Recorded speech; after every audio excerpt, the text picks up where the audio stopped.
And we are live for the latest installment of Drunken Dynasty with my good boy Lou and myself, yours truly, Luke. How are you doing tonight, Big Lou?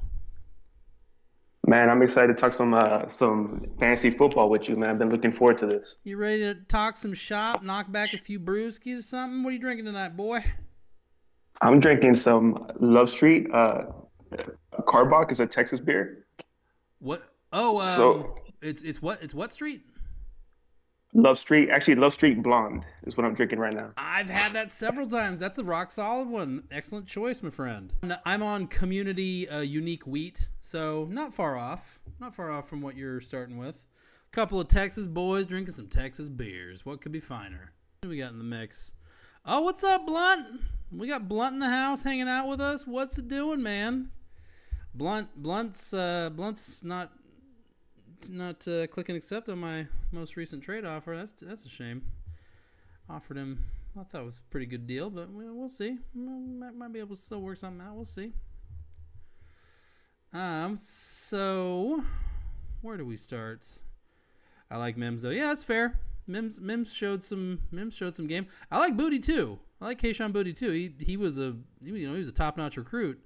As a youngster at LSU, and then kind of lost his way. Seems like he's leveling out now, and we're about to talk about it. The Patriots wide receiver core is at the moment still wide open for the taking. They obviously did next to nothing, very very near to nothing at the position in free agency, unless of course you're a big Mac Hollins believer. Lou, do you think Mac Hollins is going to stage a barefoot hostile takeover in Foxborough this fall? That's a no for me personally. Let's get started with the guy that I've been actually defending for the past 2 years, I feel like. Former running back of the Pittsburgh Steelers, Najee Harris, who signed a one-year deal with the Chargers. I was very excited when I saw that he signed with the Chargers, although the one-year deal does have me a little bit worried. Just to kind of give you some details, Luke, in a Dynasty startup, he's at average draft position of 122. How do you feel about Najee Harris and a one-year contract with Jim Harbaugh? Yeah, actually, I talked about this with Falch on his new podcast earlier in the week. I could not believe that Najee had to settle for 1 year and had to settle for barely $5 million. That's way below what I thought. I mean, Aaron Jones got way more than that. Like, I was shocked. Same. Like I said earlier, man, I was very excited about this deal because I think he can be an amazing workhorse for the Chargers. I think he's going to fit exactly what they want to do. But like when we start talking about Dynasty, yeah, I'm a little bit worried about what happens after the first year of the contract, man. Like, does he get cut loose? Are they still planning on bringing in another running back? What do you see happening? The contract amount and the fact that like they have not re-signed Dobbins, they haven't ruled it out, but they're clearly there's a scenario where they get to the draft with pretty much just Harris and Vidal of consequence on the depth chart. It's all pointing to a running back, and I saw something come down the pipeline earlier. I can't remember who reported it, but rumors abound that is exactly what the Chargers plan to do. They're going to draft at this position in what is a very strong running back class in this 2025 draft. So Najee's a little bit of Johnny on the spot here. He figures to be the lead back early on, but he is going to be playing to keep the touches potentially against a very capable young back. So it's a prove it deal big time for Najee. He's playing for his future financially. 100%. So I was going to ask you a few questions. I'm going to name some players. I just want to give you an example of guys who are going around Najee. And you let me know how you feel about those players and who you would prefer in terms of Dynasty. In Dynasty, okay. So I'm going to say average draft position of 117, Isaiah Pacheco, who's going above Najee at the moment. Yeah, I got to go Harris. Obviously, Pacheco has access to the Chiefs' offense, but he hasn't run away with it. And I don't, the Chiefs haven't really shown us a desire to let any running back run away with it. I mean, obviously, they took Clyde Edwards-Helaire in the first round a few years ago. That flamed out. Was a bust. Yep. Completely. He had off the field issues, personal issues that were a factor as well. And obviously he's gone. The Chiefs brought back Kareem Hunt. Like that, Kareem Hunt might get cut in August, but it's not August right now. It's March, and I would not be surprised for the Chiefs to draft a running back, certainly by day 3, maybe early on day 3. So, which is where they found Pacheco. So he's had basically almost 3 seasons now to put this backfield away. He hasn't done it. Najee could. I do fully expect that the Chargers are going to burn some mid-range draft capital at the position, but Najee could run away with like 250, 275 touches for the Chargers this year. That's his plan. That's his whole financial plan. That's why he took this deal. That's why Najee took what I think is a below-market deal. He's betting on himself. He's betting that he can come in and control this backfield wire to wire and then get himself paid. It's smart. It should work if he believes in himself. 100%, man. Like I know hasn't been like the sexy name in fantasy football, right? Although he's been very consistent in what he can do.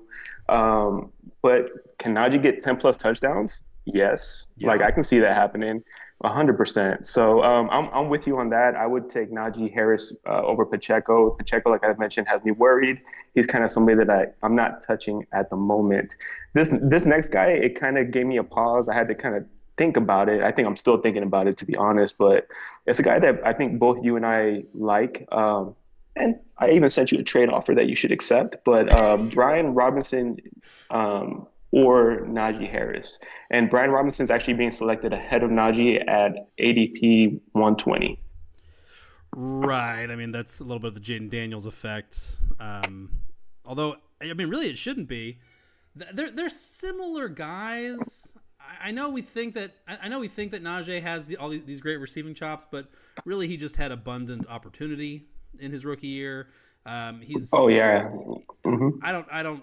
I don't see any smoking gun proof that he's a definitively better receiver out of the backfield than Brian Robinson. I don't. That's tricky. You want me to go first on this one?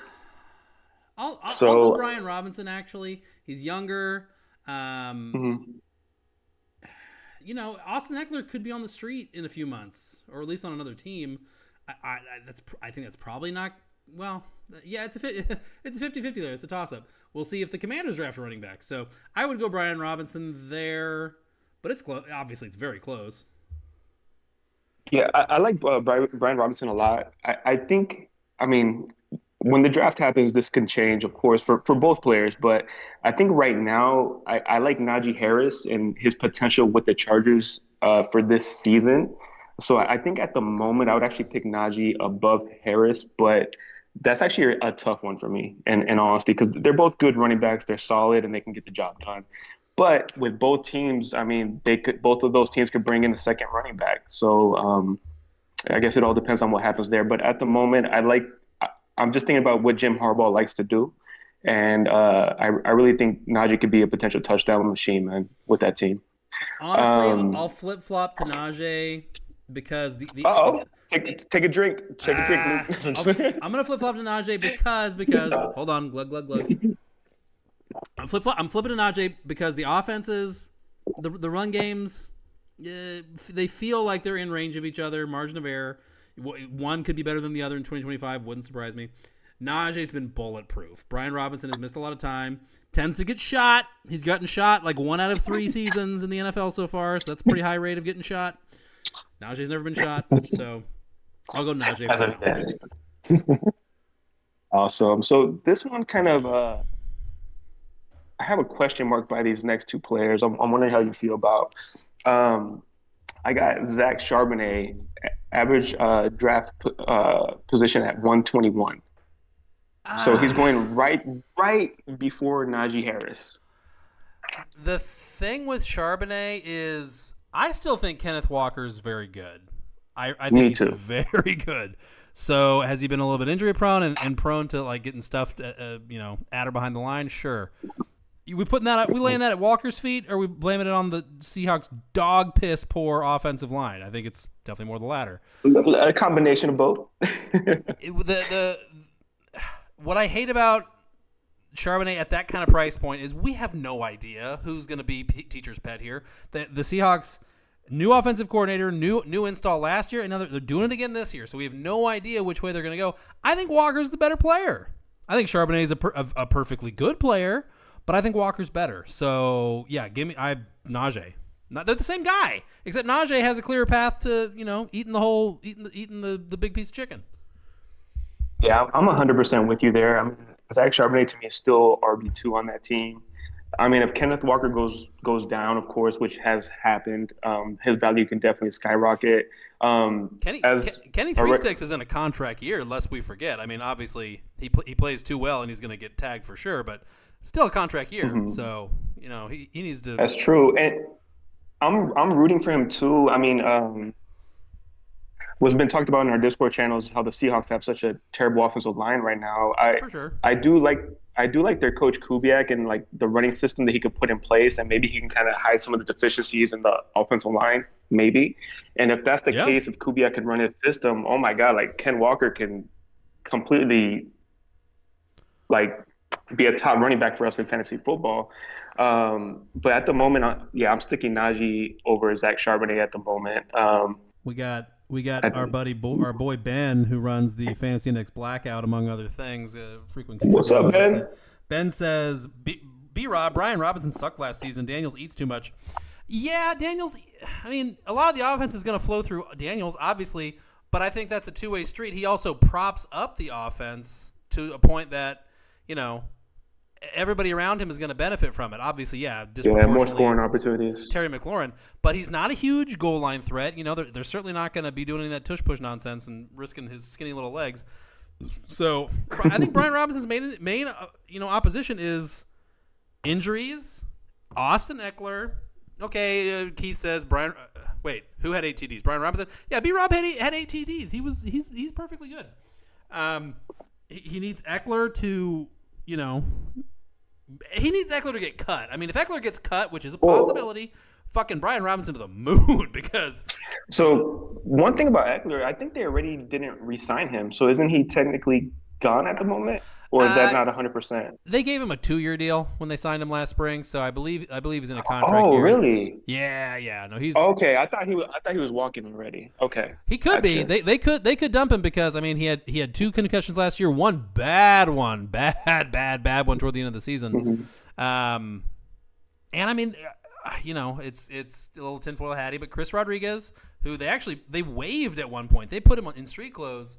Clearly they brought him back. but they quickly brought him back like a week later. He was solid. I mean, he wasn't like a 1-to-1 replacement for Eckler type guy, but he clearly played to a level where it's like, okay, let's give this guy a longer look when we get a chance.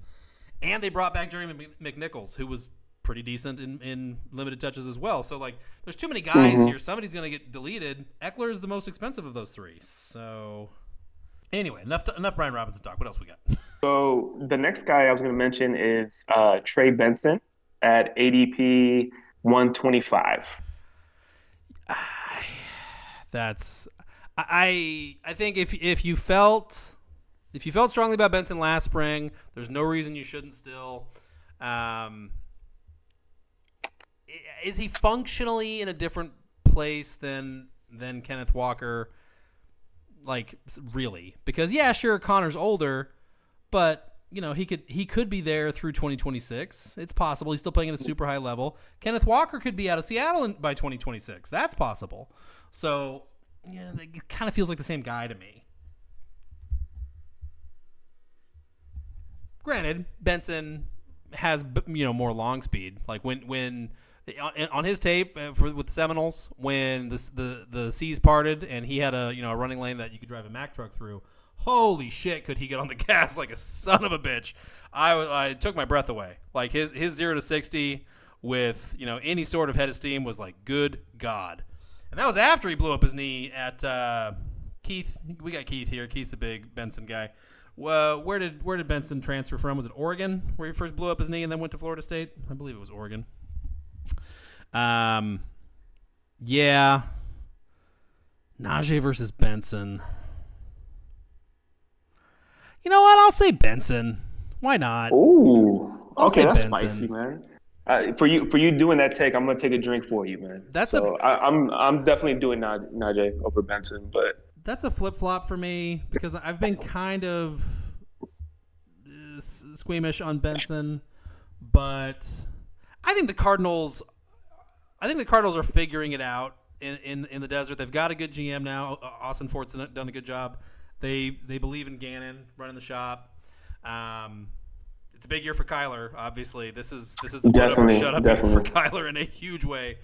But yeah, I think they're putting something together that'll be respectable until the Niners and Rams just kick the crap out of them 2 or 3 years in a row. And they're like, well, sorry, John, you did good, but the other guys did better, so you got to go. So Ben in the chat asked where I get my ADP from. I've mentioned this before, but I like using Dynasty Data Lab. If you don't know about it, definitely check it out. It's a good resource tool. You could look at average ADP for startup dynasty drafts. You can look up trades. A very cool tool to utilize. In saying that, let's get into Sam Darnold, who I was beating the drum for when I saw the 3-year contract. Mm-hmm. And actually our buddy in the Discord brought it to my attention that both Sam Darnold and the Seahawks have a 1-year out. So that puts up a big question mark for me at the moment. Is he the next Baker Mayfield type player, or is the Seahawks situation not going to be good for him and we're going to see him trying to find a team next season?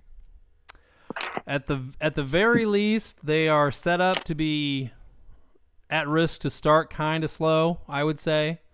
With obviously Tyler Lockett, it was time to part ways. Salary was no longer tenable, and DK Metcalf leverages his way out to go get his last big payday, which is understandable. They got a hit on some guys on the offensive line in this draft. I mean, let's just call a spade a spade. 100%. Like, they got to find a guy, preferably 2, that is kind of plug and play. And it seems like there's a few teams that are coming into this draft with that same plan. So the Seahawks are going to have competition for guys on the offensive line, unfortunately. The Titans need to hit on 1 or 2, just off the top of my head. Texans. Well, the Texans have some young guys in the house. They moved Laremy Tunsil for a reason. But, I mean, yeah, they still have more questions than answers still up front for sure. The Pats, I mean, T-Pats just walked in. Hey, T-Pats. The Patriots need to get a guy on the interior for sure. So, yeah. So, I mean, you're buying anybody for the right price, right? So that's the question is, what is the median sticker price on Sam Darnold right now?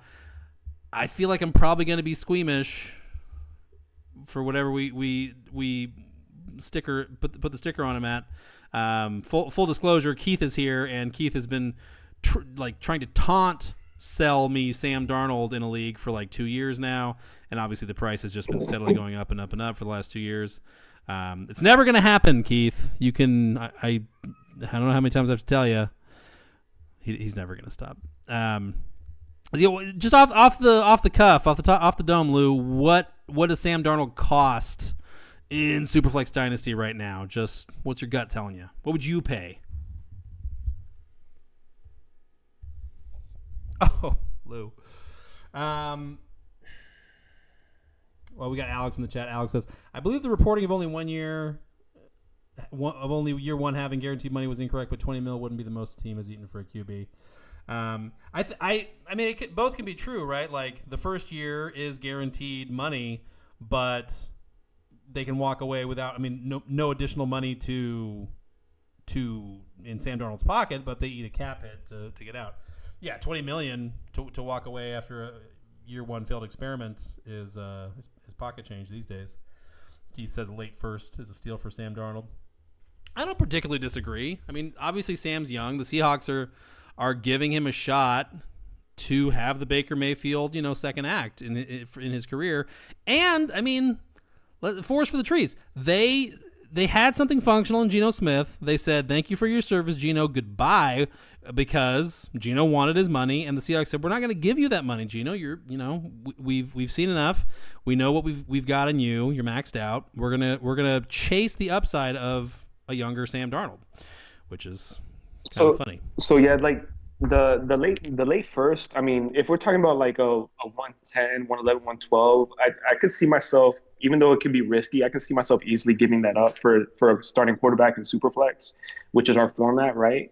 But I guess a question for you, and you don't have to answer since Keith is in the room, but like where would you feel comfortable making a trade for at? Well, we're talking draft picks, right? We're not talking players. Yeah, let's say we're talking draft picks. Like, is 106 too expensive, or how do you feel about that? In Superflex, I mean, it comes down to how deep is your need. If the rest of your team is pretty much, loaded for bear, ready to rock and roll, but your second quarterback is like frickin' Geno Smith or is who's a suckbag, even like Michael Penix, who we like, but the floor is not real good. And I have a lot to prove. Yeah. If your second quarterback is Anthony Richardson, boom, there you go, perfect example. Then sure, even the 1.6 is not too rich for Darnold in a class where jury's still out on like how deep is this class really going to go in terms of guys with quarterbacks. Yeah, exactly. And a quarterback, obviously, it's a potential nightmare. Like this could be a straight recrimination of the 2022 class, quarterback wise. Like all these guys could bust. Cam Ward, Shador, Jackson Dart, Quinn Ewers, Milroe, like all these guys could suck. It's totally possible. Let's just go ahead and say it now. Like I think Cam Ward is probably going to work out. The rest, I got no idea. At all. I've said this before. I think Shador can work out in the right system, the right weapons. We'll see though. We'll see what happens with him. I want to agree. His tape, I will say, his tape to me looks real. Like I feel like I'm looking at a real NFL quarterback. But there's so much weirdness with Shador, which we're not going to get into right now. But yeah, anyway. Mm-hmm. So I felt a certain way about writing down these names. So I'm going to ask you: keep, trade, or cut. You ready? All right. Our favorite website. Favorite website. So Sam Darnold, Anthony Richardson, and Justin Fields. Oh my God. Trade. Right. That's brutal. It is, right? Because like until we see it, like I'm going to specifically talk about Anthony Richardson and Justin Fields. They can be fantasy football like machines, man. They could put up top 10 numbers or top 10 QB numbers, but is that going to actually happen? So, and then Anthony Richardson at the moment has me very nervous with how the Colts are treating him. But again, keep, trade, cut. How do you feel about those guys? I'm gonna stick with Richardson. White knuckle. Okay. I'm gonna white knuckle it and stick with Richardson because, yeah, like come on, he's super young. He missed basically his entire rookie season. He showed a little bit of, he kind of surprised us in preseason 2023. In that it kind of looked like he could come in and throw a little bit as a quarterback right away, which we were not super expecting at the time. I know I wasn't.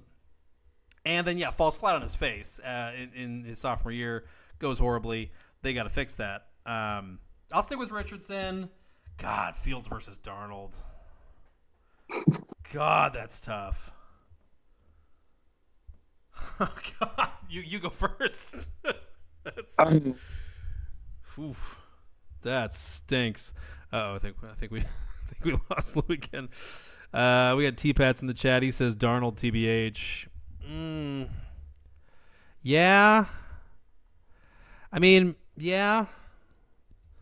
And the Seahawks showed a greater degree of faith in him than the Jets necessarily are showing in Fields. But the Jets kind of, clearly it looks like Fields was the Steelers' plan A. And the Jets stepped in and said, no, you don't. We'll pay him more than you will, and we'll guarantee him the starting job. So that's really push territory. I think the Jets might just fuck around and be respectable in 2025. Maybe. I don't know. I got a weird feeling about these Jets. Aaron Glenn might just rah his way to at least like 8-9. You know, they've got Garrett Wilson. They might go get Tyler Warren and completely ruin his ceiling as a rookie, but still. Breece Hall contract year. Hello. It's a tough question because, like, what if Justin Fields just hits it off with G Will, right? Like, what if they kind of get back to their college days and you see him start completing passes? He has the run game in his favor. What can you really say about Darnold that you can't also say about Fields? Like, in terms of being positive. They both have to prove it this season, right? And then all three of them have to prove it. So, I mean, draft capital, man, it's just like the Colts have shown so little confidence in Anthony Richardson. Would it be weird for me to say keep Justin Fields, trade Sam Darnold, cut Anthony Richardson? Wouldn't be weird. That's the biggest risk mitigation, split to take on those three guys. Because Richardson's floor is, let's just say it. It's Jamarcus Russell. It's that he's out of the league in 2 years. That's possible. Mm-hmm. It is. I mean, from what he showed us in 2024, it's entirely possible. He was the worst passing quarterback in the league by a large margin. Large. Mm-hmm. And Justin Fields, I think he showed me a little bit last year with the Steelers that maybe he can run an offense. And he can put up, like I mentioned earlier, top 10 numbers, 2 years contract. But yeah, that's a hard question. Like all three of these guys, man, it's like we won't know until next year happens, right? My concern with Fields is that the Steelers' scheme with Arthur Smith was maybe the perfect perfume to put on the pig there with Fields, wherein, it's such a 3 yards in a cloud of dust, Stone Age type of scheme that, teams weren't running a ton of man coverage against them because they were so afraid of what the Steelers could do to them on the ground. But it was all the Steelers did was try to run the ball first and second down, super run oriented offense, predictable. And Fields, when he can just throw at what he's seeing and not have to like anticipate guys coming open across the field through like blended coverages and tons of cover three and stuff like that, like that could prop up and on diminished pass volume. He did not throw the ball very much at all. That could cover up a lot of his deficiencies that dogged in Chicago. Yeah. So Darnold, he stood up to pretty legitimate, respectable NFL pass volume. Nothing close to what Kirk Cousins was doing 2 years in Minnesota, the last 2 years, but certainly more than what Fields was on pace for. I mean, to his credit, man, he did a great job in a very good system, having good wide receivers, but he got the job done. I mean, obviously he looked bad in the playoffs, and I'm not going to like judge him just based off that because he had a great season last year.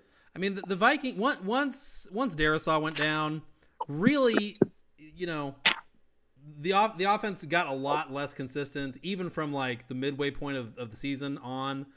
But the scheme was so good, and Kevin O'Connell's such a whisperer that they were able to mostly cover it up.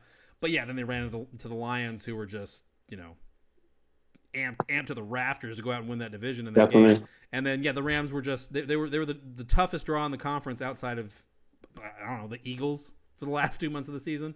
So just a brutal. I thought the Lions were going to win it all, to be honest. Like I really did. I think a lot of people did as well. I mean, but they just had nobody left on defense. It was a bitch of a thing. Yeah. Anyway, all right. We knocked on around pretty good. Is he worth the risk to buy with the Seahawks having an easy out after year one? What? Worst case scenario, he falls flat on his face. The Seahawks go like 5-12. They walk away. I still think he could. I'll say he's worth the risk of a late first because even if that were to happen, it's plausible that they're like, well, the offensive line was so bad he never had a shot, and he winds up starting for the Giants in 2026. So, I mean, That's the thing. I wish 24 was in here to hear that, man. But yeah, you're very right. Like there could be a viable excuse if he doesn't perform. So yeah, I mean, if we're talking about 110, 111, 112, if you need a quarterback, then yeah, that's definitely worth the risk to put that in for Darnold. At the very least, he's going to be a an okay quarterback to start at your 2 spot. And also, he could be good. About, Let's not. I mean, come on, he could be good. Yeah, 100%. Sorry, 100%. Let's talk about his weapon. One of his new weapons, Cooper Kupp. Do you see him as a like get out now, hold, or are you buying Cooper Kupp? White boy summer in Seattle, rise up. White boy summer, yes sir. The Seahawks saw how the 49ers and Rams are doing, and they're like, hey, okay, you think you got a dairy farm? Let us show you how it's done. All right. Kupp in Seattle, I just think it's going to work. You know, I know it's, you know, rose-colored glasses, and he's been on a downward trend for sure. He is going home. He's going to his hometown team. Kupp has wanted to play for the Seahawks for a while, and now he's pissed off at the Rams too for the way they did him. So he's gonna, for 2025 at least, I think it can work. I really do. Now, how well it's going to work with the overlap with JSN, that's tough because they both eat from the same end of the trough for sure. So what is that going to look like? I have no idea. Both guys need to play inside at this point. So are the Seahawks going to be going 4 wide, you know, as a semi-base offense in 2025? Maybe. I mean, shit, maybe if you got stink ass offensive line, get all the edge rushers and big bodies off the field that you can by going 3-4 wide. Okay, maybe that works.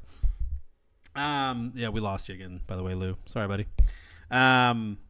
So, you know, is the floor real? Yeah, I mean, obviously he's chronic ankle issues, has not been able to play like even, you know, a dozen games in a season for a few years now.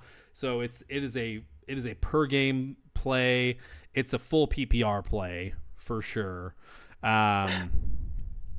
Definitely. Like, and one good thing about having a shit offensive line, at least you have 2 wide receivers if healthy that can get open fast. So I think even though Kupp and Jason kind of do the same thing, they're both very good in the slot. But they're both great about getting open, and hopefully Darnold can make those reads and get the ball out fast. So I think in that way it can be very valuable. Like for me, he's kind of if you're a contender, and I do have him in a league where I believe I'm a contender. For me, he's a hold at the moment, just because like Kupp can mess around and finish with top wide receiver numbers if he's healthy. The only thing that has me concerned about him, and I mentioned this before, is, you know, the team he was with for so long, the Rams, they said no thank you and paid Davante Adams a lot of money. So does that mean like do they know something that we don't know? Like, is he more washed than what we think? So I still believe in him as a player though. So he's definitely a hold for me at the moment. Yeah, if you're anywhere in the vicinity of competing, you got to hold him because no one's going to give you shit for him anyway. I had people I had a guy offer a late third for him last year, 12 months ago. Like, what are you talking about, a late third for Cooper Kupp? Get out of here. I'm guessing you told him to fuck off. That was appropriate. In not so many words. I was like, okay, well, thank you for taking the time it took to type that message out. That was a real waste of everyone's time. Thank you. So, T-Pat says, I called him an Amish washed bum. Damn, T-Pat. Board says, T-Pat would take him on the Patriots real quick. Quit playing T-Pats. It makes sense. If you have offensive line issues, 2 guys who can get open within 5 yards of the line of scrimmage reliably, you know, tell Darnold, hey, it's going to be a 3-step drop, 2-read maximum, you know, play progression. And, you know, Darnold showed that he can stand up to that as long as he's not running for his life within a second and a half of the ball being snapped all the time. So, which is, I mean, yeah, if you can't protect the quarterback for 2 seconds reliably, then your passing game is not going to work in the modern NFL. So, yeah, I agree, man. You ready to get into our next guy? Do it. All right. So this next guy, I start off with playing. I started off with playing a lot of redraft before getting into Dynasty, right? And this guy for me has been like the piece of candy that's on the floor that I keep picking up, and at times just wish I would stop, man. Sky Moore? Chris, Oh. right? Chris Olave, Ugh. ADP 64. So right now, Chris Olave, I think he's being valued between the 2005 draft picks of 106, 107. For you, is he a buy at the moment, or are you trying to get out? Ah, man. It comes down to the concussion issue, doesn't it? I mean, It does. that's really what we're talking about. I will say, so we were just talking about Cooper Kupp and T-Pats. Immediately, of course, invokes the Adam Thielen comparison. I wonder why. He invokes the Adam Thielen comparison. Adam Thielen had a great 2024 when he was. I mean, obviously he missed some time. He had that touchdown and went down in the end zone and missed several weeks after that. Died a hero on that touchdown. Other than that, he was fantastic. He had a 78.7% catch rate on balls thrown to him in 2024, which is like fourth in the league amongst receivers that had at least 60 targets. And he did it on an average depth of target of like 11.7 yards. Okay, so he wasn't just hoovering up 5-6 yard dump offs. He was actually working down the field and catching friggin' everything. So he was excellent. Now Olave didn't have 60 targets last year, but on his 42 targets, he caught 76.2% of the balls on an ADOT of 11.1. So those numbers are very much in the vicinity of what Thielen did last year, and Thielen was so good that the Panthers gave him extra money. They just gave him a pay raise just to say thank you for how good he was and helping them maybe fix Bryce Young down the stretch in 2024. So let's not forget, and as tempting as it is, unfortunately, Chris Olave is very good when he's on the field. Let's just call a spade a spade. Big time prospect, big talent. Yeah. Definitely. So he's been very good when healthy. This isn't a contract year for him because of the 5th year, first round option, but it's an extension window year for him for sure. So he's coming into the period of time where, I mean, if you got to make business decisions like Tyler Lockett to make sure that you do not get hurt, as long as you catch the ball and then duck out of bounds, whatever, friggin' do it already. Because there's no shame in that, man. Lockett's had a hell of a career. Exactly. What you said. I mean, hell, Davante Adams, first ballot Hall of Famer. He's made plenty of business decisions in his day. So anyway, I would do it. What's Olave cost right now? Like what's between the 106, 107. So so I'm gonna put myself on the spot, and I kind of have some regrets in this about this decision I made. Uh-oh. But I've been burned by Chris Olave over the past 2 years, so I have some resentment towards him when it comes to fantasy football. But I actually was offered Chris Olave for the 106, and the deal wasn't a bad deal, but I decided to decline it based on his concussion history, the team he's on, and honestly just being burnt by him over the past few years. Do you think I made a mistake with that? Like, would you have pulled the trigger on that trade? I'm not gonna say you made a mistake there because I mean, yeah, this guy is the Tua Tagovailoa of wide receivers right now. That's real. Yep. So you get sick of having a guy camped out in your IR spot. I get that. Mm-hmm. In a league in a roster situation where I really needed top end think about like Drake London coming into 2024. We kind of sort of suspected, kind of sort of really felt like, if he just had a functional offense, a functional quarterback, he could do the shit. And he did. I mean, he was a wide receiver one most of the season, even with Kirk Cousins issues. So obviously Drake London hasn't had myriad concussion issues like Olave has, but provided he stays healthy. I mean, that's the thing is is he going to stay healthy or is he not? It's tempting to come up with all these reasons. There's one reason to be skeptical of Olave. Is he going to get concussed or have some other, dumb little, because it's not like he's been prone to high ankle sprains and hammy pulls and all that stuff. He just keeps banging his head and missing games. Is it going to happen again or not? I don't know. But that's the one thing. Like, I love Rashid Shaheed. Everyone knows I'm a big Shaheed guy. Olave's going to lead the team in targets if it's just him and Shaheed of consequence at receiver in the offense. Is it possible that the Saints take like Ted McMillan in the top 10? It's possible. I don't super think it's going to happen, but it's possible. But it's also possible that Olave is a better prospect, like better talent than Tet, even, right? I think he is. I wouldn't be surprised. Yeah, I would agree with that. It's just, damn, can you stay healthy? That's the thing. But so I'm gonna list some names. So what I mentioned at the beginning is Olave is at an ADP of 64, or I believe I mentioned that. If not, I'm gonna go ahead and say it now. At a ADP of 57, Devonta Smith. Who would you take there? I would go Olave. I feel like Devontae Smith because of wide receiver one potential, huh? Yeah, I mean Devontae Smith is the Philly offense has been as good as it's likely to be on the whole for 2.75 of the last 3 seasons. Yeah, they've completely went off the rails last 6 weeks of 2023, whatever.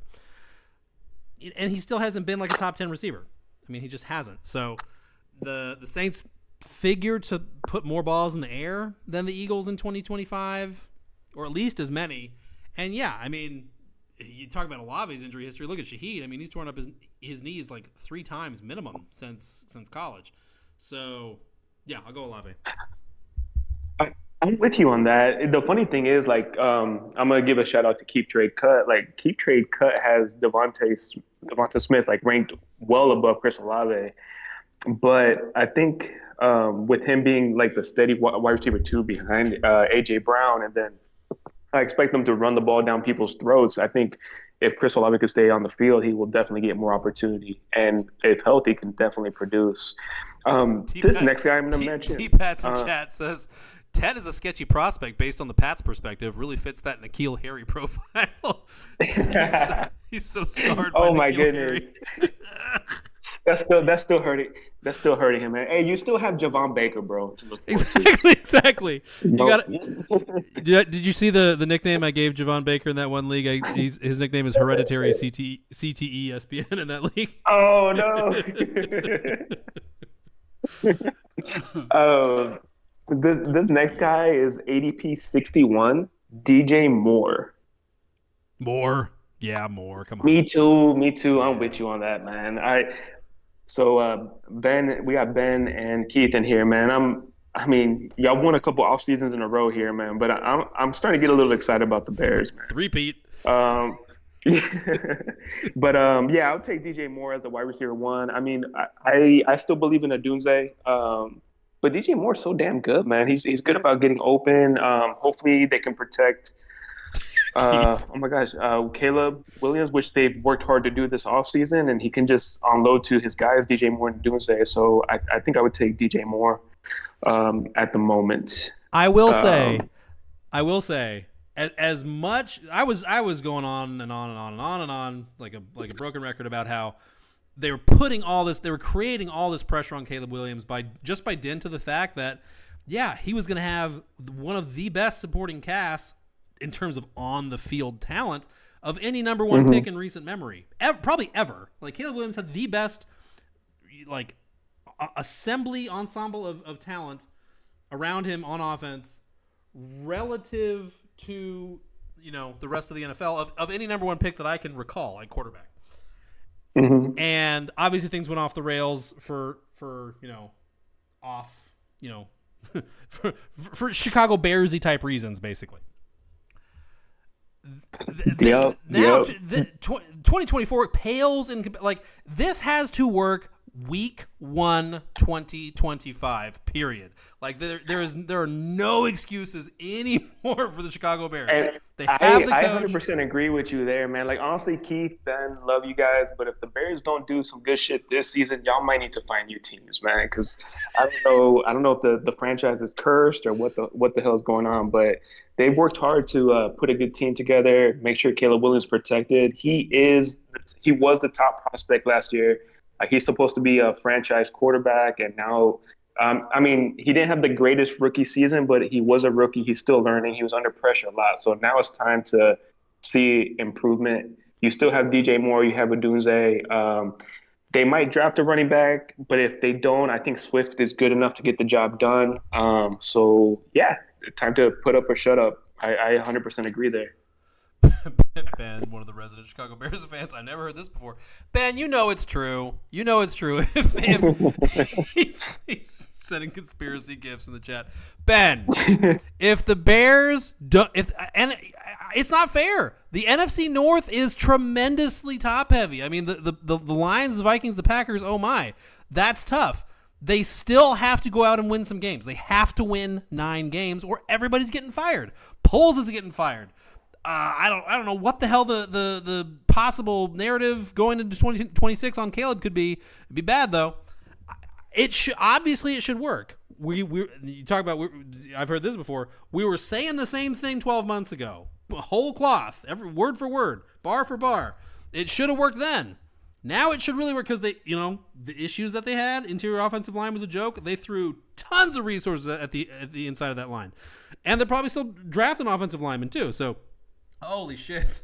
The Bears better score some points. Even if somehow the defense takes a huge step back and it's costing them games, if they're at least the 2024 Cincinnati Bengals, okay, fine. Then we've at least purged the quarterback curse at the very least. All we asking for at the moment is a sign of life, man. Like I don't expect them to be.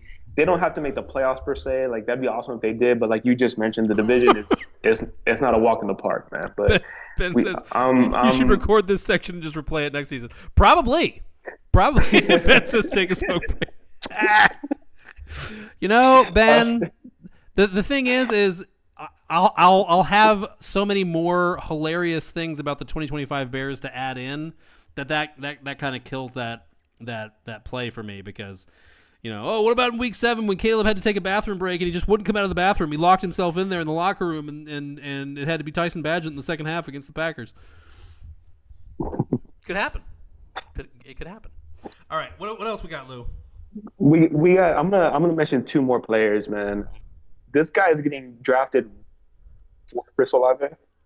We have the Ravens' number 1 wide receiver, Zay Flowers. Ooh, that's a tough one. I'll go first, man. I'll take my shot on Chris Olave on that. I like Zay Flowers a lot. The Ravens' offense is amazing, but you always question like, is he going to get enough targets? How's the run game going? I like Olave more and his potential more than I like Zay Flowers and his situation.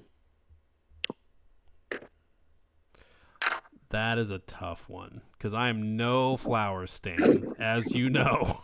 I am no Zay Flowers stan, but at a certain point, you do have to acknowledge and respect the fact that at the end of the day, Olave is a New Orleans Saint for the foreseeable future, and that's not always great. Definitely.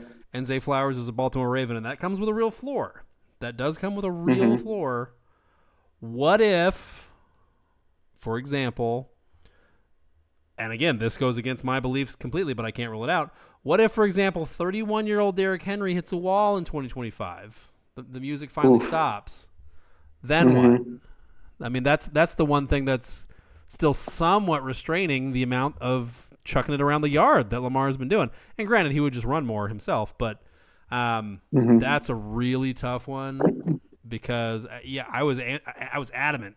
No, screw Zay Flowers. He's a dwarf. I hate that. No way. No.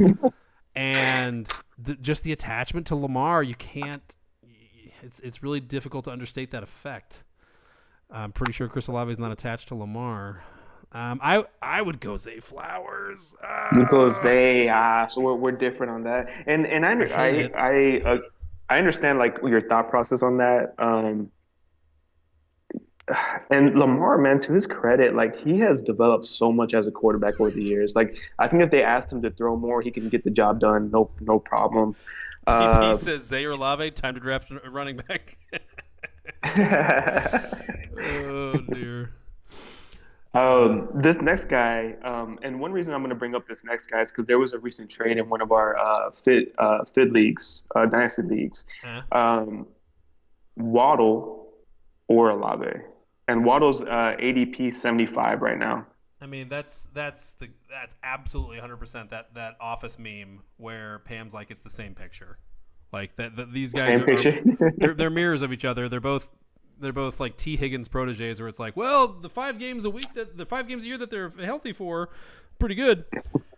I mean, both of these guys have pissed me off so much during the years, but they're both so freaking talented, man. But yeah, go ahead. I believe that the Dolphins will be back with a vengeance. I think that the offensive line disabled the offense to a degree that we are underestimating, are understating in our eval prep for 2025. I would go Waddle there. He's got the contract already. He's making more money than Nico Collins. I mean, he's making some money. Tyreek Hill could break down. Damn. If Tyreek Hill breaks down, clear the deck. Jalen Waddle's going to be eaten real well, real fast. So, yeah, give me Waddle. Oh, man. Like, gun to my head right now at the moment, I think I'm leaning Olave. But I kind of agree with what you're saying in the sense, like, Tyreek Hill might not be around forever. Waddle's definitely very talented. His issue has also been staying on the field. Also, is Tua staying on the field.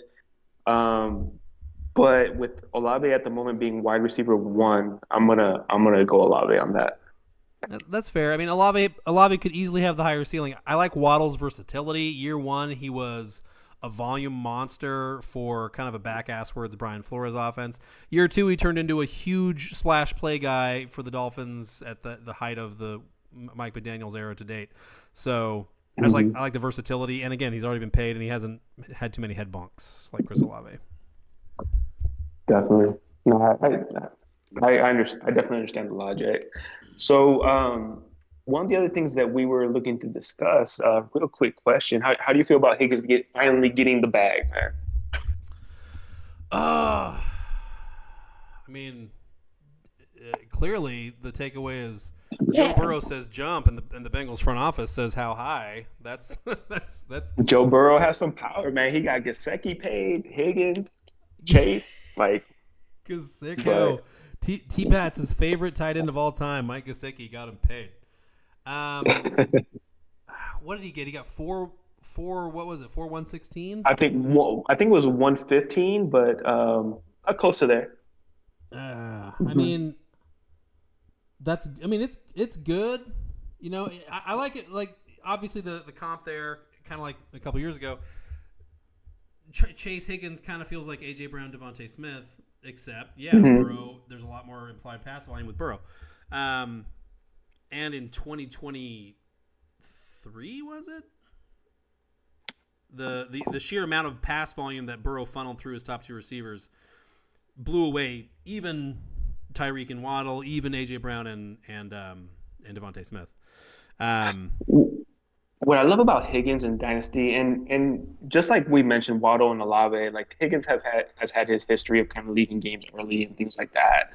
But if you're playing against Higgins in fantasy football, let's say you have a 10-point lead, 12-point lead, 15-point lead, you don't feel safe, man. Higgins could drop 20 like nothing if he stays on the field, and that's something I love about that dude. Like with Burrow as his quarterback, that dude can put up points like any given game.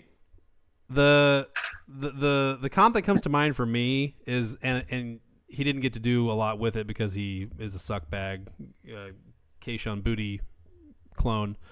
But Calvin Ridley in 2019 with the Falcons, with Julio Jones still near the peak of his powers, like the kind of coverage respect that Jones obviously commanded, especially in the red zone. Ridley was just free against like the 3rd defensive back. Sometimes not even that. So much of the time that just the sheer garbage volume was insane. I don't super believe that garbage time is remotely predictable anymore. There's just too much parity year to year now. But I mean, look at the 2024 Bengals. Like they were playing in heavy pass scripts so much of the time for obvious reasons. And now, I mean, who knows if Trey Hendrickson is going to be back? It's kind of looking like it's not super possible now. Although, what's the latest on Trey Hendrickson re-signing with the Bengals? It's still up in the air. Uh-oh, we lost Lou. But yeah, so the being adjacent to Chase does mean for sure like there's going to be 4 to 6 blow up games per season where he can just go out and just single handedly put you over the top in your matchup that week if he can stay healthy, and that's always been the bugaboo with him is just the soft tissue injury shit never stops. Typically and that's what's so weird here is like, Mike Williams, for example. Mike Williams would miss games like a son of a bitch until it was his contract year. Until it was his contract year with the Chargers in 2021. All of a sudden, he got motivated. He didn't miss a game that year. Went out and got 10 touchdowns, got himself the bag, and then, oh, shit, I'm sorry, coach, can't play this week.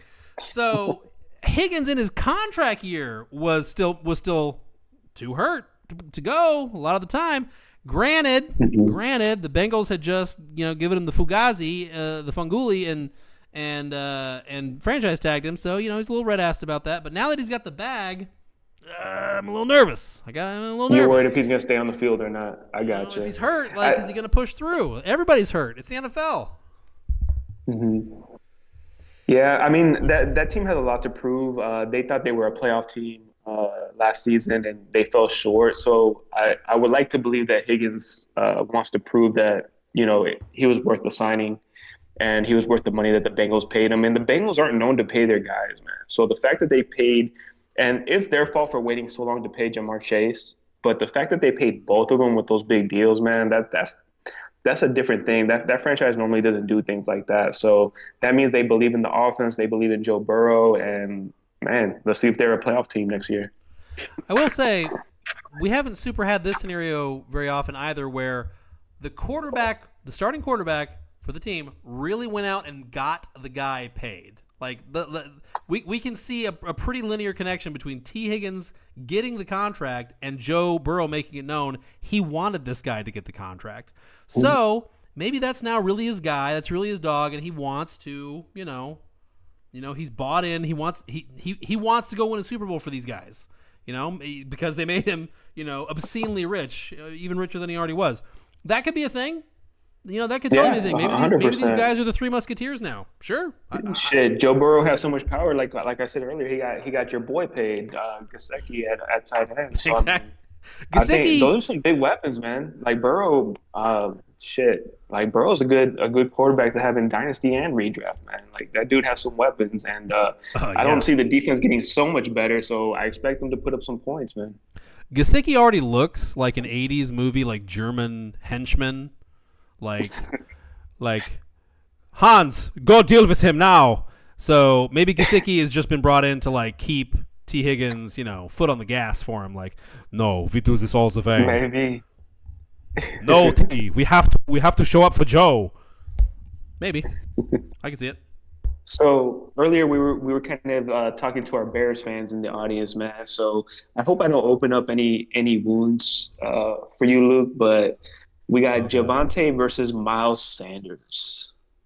Yeah. I mean, that's talk about if it's between those two, it's time to draft a different position. Okay. All right. So obviously, let's just get context. A real running back is coming. Like a challenger approaches, big time here. They're going to draft somebody. Can I give you a timeout real quick? What if you guys start the season with Javonte Williams and Miles Sanders? Like, how would you feel as a fan? I'm disgusted. Disgusted. Gesicki was at Nakatomi Plaza. He was that guy that Bruce shoots in the back of the head and then throws down the elevator shaft. I knew him from before the NFL. All right, so it really shouldn't happen, but let's pretend that there's a scenario where maybe the Cowboys draft somebody and he gets hurt, and he's on the pup for September. It's been known to happen. Mm-hmm. Let's say it's Miles Sanders versus Javonte Williams week 1. I'm going Miles Sanders. Then it's Miles Sanders. Oh shit! I don't like either one, but come on. Javonte on a Denver offense that was dying for somebody to just step up and take the bull by the horns other than Cortland Sutton. Like there was gold in the hills. It's the Sean Payton offense, for crying out loud. The offensive line played pretty well. He could do nothing. He could get it going 0.0%.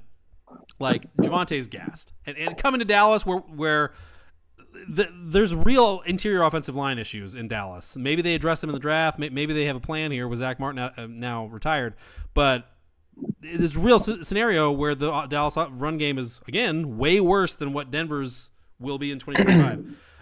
Javonte is cooked until he shows different for me. He's cooked. So if I had to choose between the two, I'm gonna lean Javonte Williams. Boo. Yeah. You stink. So what if what if he has another year to recover? He comes back stronger, and actually proves that he can be somewhat of a workhorse running back. I mean, I have more faith in him than Miles Sanders, to be honest, who couldn't even do anything on the Panthers, man. Why not 2 more years to recover? Why not 5? How many years to recover from an injury? So the real solution here is y'all should just draft somebody. This is the year to draft. Just to fucking just get the job. Miles Sanders was good more recently than Javonte, and Miles Sanders has never blown up his knee. That's all. Where was Luke on Javonte a year ago? I was out on Javonte a year ago. What are you talking about? When was I ever in on Javonte? You're over me. When were you under me? To quote Ross from Friends. I was never in. No. Javonte, don't put that on Bateman. Boards is saying, let's just look at Javonte as the running back version of Rashad Bateman, okay? No. That's not okay. Rashad Bateman serves a purpose on Earth. Anyway, the answer is Miles Sanders. Miles Williams. The Cowboys running back, just call him Miles Williams, whoever he is. But no, they're gonna draft. They're gonna draft frickin' some. What Longhorn is coming out in this draft? Nobody. There's no Longhorn running back. I don't think there's a big Longhorn running back coming out this season, if I'm not mistaken. Shut up, Keith. Keith says I DM'd him talking about Javonte. Shut up. I'll kick you out of here too, Keith. Oh, shut up, Ben. We got. They attacking you for being a Cowboys fan, man. That's what it is. So on to the next guy. The Vikings signing Jordan Mason. That was a killer move. Sorry, I loved it. You caught me flat-footed as I tried to sneak away to get a beer, but no, Mason. He's like a top 3. Like, I mean, to us, he's not even under the radar because we're on everybody all the time. But like, in even remotely casual or remotely sleepy dynasty leagues, he's like a top 3 stealth buy right now, league wide. I'm trying to think of guys that I would rather try to go scoop on the cheap right now than Jordan Mason. I'm having a tough time. Oh, lose down again. Yeah, because Aaron Jones, he got a 2-year deal. It's effectively a 1-year deal. He's going to be on what are really 1-year deals from here on out. And I don't know what happened with Ty Chandler. Like, they seem to be mostly into him as a guy. As recently as like summer of 2024, they appear to be super fucking out on Ty Chandler at this point. So yeah, I mean, Jordan Mason, go get him, go scoop him. Delivered a pretty strong like fantasy football season last year, but he has an injury history. Jordan Mason already proved he can get the job done. I guess my only thought is, like, do you think they'll end up drafting another running back, or do you think they're good with going into the season with Aaron Jones and Jordan Mason? You can't really, unless we're talking about teams like the Jets, like the Falcons, like, you can't really rule anybody out when it comes with even remotely iffy backfields drafting a running back in this class. Like, the Vikings could absolutely do that. Like, they could cut Ty Chandler. They already got rid of Kene and Wangwu. I have no idea who's the other guy that they got out of like UAB a couple years ago. McBride, he's fucking bagging groceries somewhere for all I know. So yeah, they could absolutely draft a guy, but now they go in and get Jordan Mason on a screaming deal.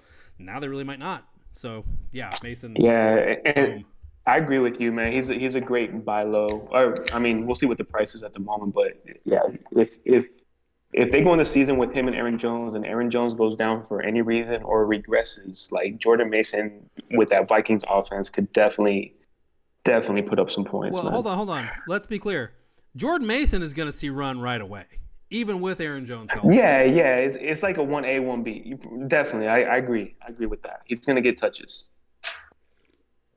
So, yeah, go get him, boys. So you worded this question as all my scumbag tight ends getting paid. So we have Evan Engram, Jawan Johnson, and Mike Gesicki, who we discussed earlier. Who do you like the most out of these three? Well, it's Engram. I mean, obviously Same. he had such a bell curve of like, okay, he's still attached to a franchise quarterback. The Jags should throw plenty with Liam Cohen. That's fine. Oh no, they released him. Oh God, he's worthless now. To hey, now he might be worth more than before. So what a 180. I fucking love the landing spot. I gotta be on. Like there's the Denver offense might be a top 10 offense in 2025. Is that too crazy to say? Yeah, I don't think it is. I mean, there's always a possibility that Bo Nix has like a regression, right? But he has a strong coaching staff behind him. I think they got good pieces. I mean, maybe Sutton isn't the sexy wide receiver one, but he's pretty good. I mean, he proved that last year. And Engram. Bo Nix is a checkdown merchant, and yet Cortland Sutton led the NFL in air yards last year. Conflicting narratives. And then Ingram's gonna be a safety blanket, man. Like I think that's a great pickup by them. If I had to rank the three, shows my faith in the Saints at the moment. But Engram, Gesicki, Jawan Johnson. That's how I would put those three in order. For sure. But yeah, definitely. Jawan Johnson, he's still interesting, but he's, other than like scoring like 4 touchdowns in a 2-game span like forever ago with Sean Payton still as the head coach, he's just never really done anything. He did close 2023 hot as a tin roof. He had like a 12-target, 9-catch game, a couple other big games in December of 2023. I kind of thought like, oh shit, here he comes. I feel like the 2024 Saints, like they could have had something real. Like obviously they had the 2-0 hot start. Things went to hell in a handbasket in a freaking hurry, and the whole thing just got away from them. I mean, between Olave and Shaheed, it's really difficult to put them down for more than like 12 games both on the field. At this point, like they've both been prone to missing stretches, so they gave Jawan fairly real money. I mean, it's not they didn't break the bank. $10 million a year is not that much these days, horrifyingly. But I mean he's flashed before. It kind of comes down to like how much do you just want to have some piece of whatever Kellen Moore touches on offense. Do you just believe that anything he touches is going to turn to gold? I don't. Not against the backdrop of a Saints team that needs a lot of love. That roster is going to need some work. Gesicki, shit. Why not? Why can't he catch 75 balls a year for the next couple of years? Why not? Yeah, I think he could definitely produce it's possible he does a top 10 tight end season, right? I mean, would you agree with that? The answer is drops. Gesicki does not have the best hands in the league, so he could fall out of favor if he just keeps turfing balls. But short of that, why can't he have a top 10 finish, especially in full PPR? And he's going to be such a low cost. Like if we're thinking dynasty and redraft, I mean, he's going to be a low cost. You don't have to pay too much for him. I mean, shit, like in one of our FID leagues, I got him for I forget which pick it was exactly, but for a 4th round pick, man, sign me up for that all day. I'll take the chance. So that was free money. That was nice. Yo, I acted so fast on that. As soon as I saw the message, I'm like, oh nope, let me send that 4th. Got it. Take my money before you pull it back. Oh man. Speaking of FID trades, you wanna look over some of the trades that happened? Let's hash it out. Let's all right, man. Let's pronounce winners and losers. People love being told that they got took. What a trade. I love it. So I'm gonna quote you on this. You basically said I got cucked on this trade. So the trade was, and I won't say which side I'm on. It was the 2.4 for 2025 for Tony Pollard. Oh no, I don't think you got rocked too bad on that one. Okay, got it.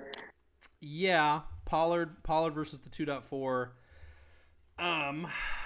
I'm kind of still Pollard positive, body positive, Mm-hmm. Pollard positive. He was useful in fantasy on a team that was one of the 3 worst offenses in the league, if not the worst. I think there's no way around that statement being true. He's not that old. I believe he's 27, 28, 27. Okay. 27. Yeah. He's not that high mileage. Personally, I'm a believer in the home cooking effect. He's a Memphis native. He's now home in Nashville. I don't think that's a coincidence. Yeah, and so the Titans offense has nowhere to go but up, quite literally. Mm-hmm. Will they go up? I don't know. I really don't. But yeah, so I like Pollard. But I like the 2.4 too. There's nothing wrong with that. It's a deep running back class, and as long as here's the thing. Any pick is worthless if you don't know what you're doing. Exactly. So my mindset for that trade, of course, so I had Tony Pollard and I traded for the 204. My team, honestly, at the moment is middle of the pack to lower, and it was the orphan team I picked up in that league. So for me, this is what they're saying to be the strongest running back class since 2017. And I've kind of did a deep dive in the rookie class, and honestly, a lot of second round picks miss in Dynasty, but honestly, the early to mid second round to me is very strong in this draft. So I felt it was okay for me to reroll Pollard, who I don't think's value is gonna go up, right? And I don't think I could have gotten more than the 204 in our league, to be honest, for Pollard. So I felt okay with re-rolling him and seeing who I get there. Like I said, being a middle pack to lower end team, maybe I could hit on a guy that brings my team more long-term value. So that was kind of my thought process in that deal. Understandable. And the Titans have said, their preference is to add a running back in this class, all things being equal. So if you own Tyjae Spears, it's time to get, if you weren't already nervous for some reason, it's time to be very nervous. Like this, he's now an orphan. The GM that took him is gone, and the team is talking about about the roster like he's not even there. Like they've just lost his number. So yeah,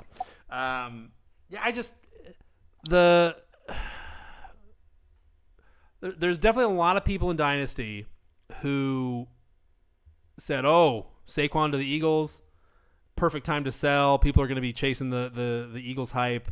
I'm going to get out on him now for like a late first and laugh all the way to the bank." That didn't work out at all. that blew back bad. There's people who got rid of Joe Mixon, sir, and hey, but that didn't work out too bad. It's okay. But go ahead, continue.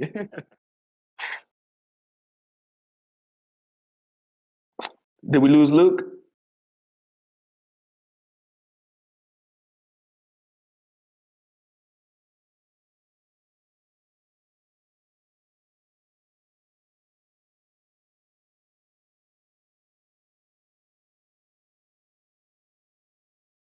Shit. Sorry, I muted my mic.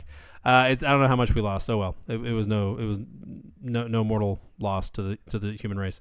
It's possible that Pollard comes out and has 2 more really strong seasons on an offense that finally starts to figure itself out in 2025 and 2026 under who knows what quarterback. So that does not beg or believe for me at all. Pollard is good. Pollard is still good. The team was terrible, and he still found a way to be useful in fantasy. He was good.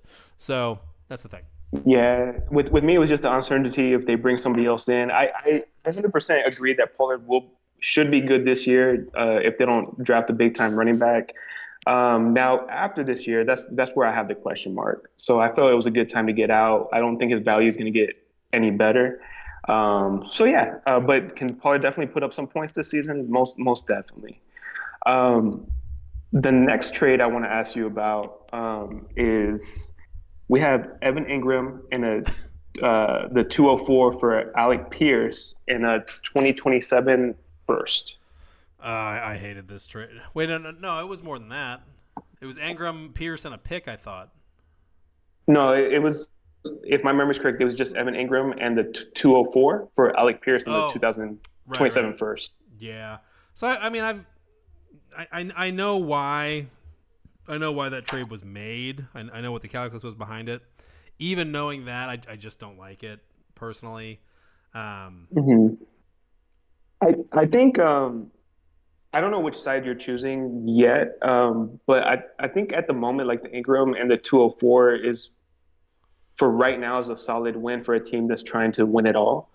I will say though, like trading a tight end and a 204 for a random 2027 could potentially be a very strong move. Something that you're not going to see anytime soon, but the 2027 draft is predicted to be like a top tier draft, top tier prospects. Sure. Yeah, what's your opinion? 2027 is a long ways away. We have no idea. The pick is totally unprotected. Even if the team was terrible now, you would have no way of knowing if the team was going to be terrible in 2026. And that team doesn't figure. I happen to know that roster does not figure to be terrible in 2026. It figures to be strong. So you could wind up moving up like 6 picks 2 years later. What did that really do for you? That's not really what the person's trying to take that pick and do something else with it. So I mean, there is that. So it's hard to evaluate the trade on the face of itself. But yeah, I didn't like the calculus of it personally. I thought that was kind of. I know that owner's here in the chat. That owner was trying to get rid of Evan Engram absolutely as fast as possible. I'm not entirely sure why. So yeah, it was just a weird trade. Yeah, and Alec Pierce had a good season, but in the words of Steve Smith, to me, he's kind of just a jag, just another guy. That the Colts, well, of course, the Colts are dealing with trying to develop Anthony Richardson, and I hope he develops. But I mean, you got guys in there like Michael Pittman, Josh Downs. I like A.D. Mitchell. I don't know how you feel about him. I think he's talented. And then Alec Pierce. So to me, Alec Pierce is just kind of a throw-in, whatever. Oh yeah, 80. I think 80 is a buy for sure. Like, are we going to see that in the numbers in 2025 with Richardson? Who the hell knows? The huge range of outcomes there. But no, Mitchell can play. Yeah. So, yeah. I mean, like I said, I get why that trade happened, but just on the face of itself, I think the guy buying the Ingram and the present day pick won that one. Yeah, I'm with you on that. The next deal is we actually had a 3-team trade, which doesn't happen that often. You already know what I'm about to say. All right, we had Team 1, Jalen Waddle and Tajay Spears, right, for the 107 and the 408. For Team 3, Chris Olave, a 2027 third and the 409, and a 2027 fourth. Before we kind of get into it, I think you can kind of cross out the 4th round picks. I don't think they make or break this trade, right? So, I mean, in a sense, to me, it's Jalen Waddle and Tajay Spears for the 107 for Chris Olave. How do you feel about that? It's all fine. when you look at it that way, it's all fine. Like we were just talking about Waddle and Olave. Choose your hero there. Mm-hmm. You can talk yourself into either guy for various reasons. I think they both have all the talent. It comes down to the best. The most important ability is availability. They got to stay on the field. You could say that Olave is playing for the contract, so he's got more incentive. But Waddle has theoretically a higher floor offense, though not so much in 2024. So yeah, and then the 107. I mean, what is the 107? What are we talking about here? We're talking about that could be like Trevion Henderson. That could be Matthew Golden, Egbuka, yeah, Tyler Warren. Mm-hmm. Tyler Warren is moving up the boards, by the way. He is. I'm seeing him at like 104 at times, which that's a little too strong for me. But the Bowers thirst is real. He's going to be a top 6 pick at this rate, like pretty much across the board. Mm-hmm. Which is crazy. Yeah. But yeah, man, it's hard to say who won this trade. To be honest, it seems like a pretty even deal, like across the board. And we don't have like the teams. We're not looking at the teams right now to see how it affects the teams immediately. But yeah, I mean, pretty even deal. I think The Jalen Waddle, the person who's getting Jalen Waddle and Tajay Spears also has Pollard. So I think he's just trying to secure that backfield, and we'll see if that's actually secured after the draft. Um, Yeah, that's kind of the folly in that trade for that owner is that you could get both those running backs and then wind up only having one of the. I mean, there's no guarantee that you have both of the two rushing leaders in the backfield in 2025. There's really not. Definitely. I don't know why the Titans fell out of love with Spears so much in 2024. They obviously they had the head coach change, but Rand Carthon was still around. Yeah, that was surprising. I thought we would see more of him, to be honest. He was good. Season. He was good in 2023. He was really good. It was kind of change of pacey behind Henry, but he was very good, especially as a receiver. Yeah. I think they're just worried about giving him more of a load with his injury history. That's what she said. But yeah, I mean, he looks solid. Yeah. So the last trade I was gonna bring up, which I'm gonna do like the golf clap on this. I thought it was a pretty fair trade all around. We had Chris Godwin, Mark Andrews, and a 2026 third for Evan Ingram, Terry McLaurin, and a 2025 411. That's got to be another 24 special. He's been cooking, man. It's Godwin and Andrews for Engram and McLaurin, basically, and then some pick molestation. Yeah, give me the McLaurin side. I know we're still high on Godwin, but he's no spring chicken. He's coming off a pretty serious leg injury. Mike Evans is still around, and Liam Cohen is not. And Liam Cohen was the guy, if we'll flash back 10 or so months now, who was like, I'm putting Chris Godwin back in the slot. We assume that they're going to, run it straight back with the new offensive coordinator, but, the new guy kind of wants to put his own wrinkle on it and kind of make a name for himself too. So, yeah, McLaurin. Until we have another receiver. I guess you could say Deebo Samuel is now a Commander. But until we have another real receiver that's a real threat to what McLaurin does and has been doing very well since they took Daniels. Yeah, give me Daniels and Engram and screw the picks. Who cares about the picks? I'm kind of picks in this deal. Yeah, I think it's a very even trade. You're taking like the guys that were kind of like Terry McLaurin had a healthy season, was put up like great numbers. I think for me, I have some love for Chris Godwin and Mark Andrews still. I think I would actually lean Chris Godwin and Mark Andrews side. The Chris Godwin injury kind of has everybody worried, but the fact that the Bucs are willing to kind of pay up and keep him on the roster, hopefully shows that it's a good sign for him in 2025.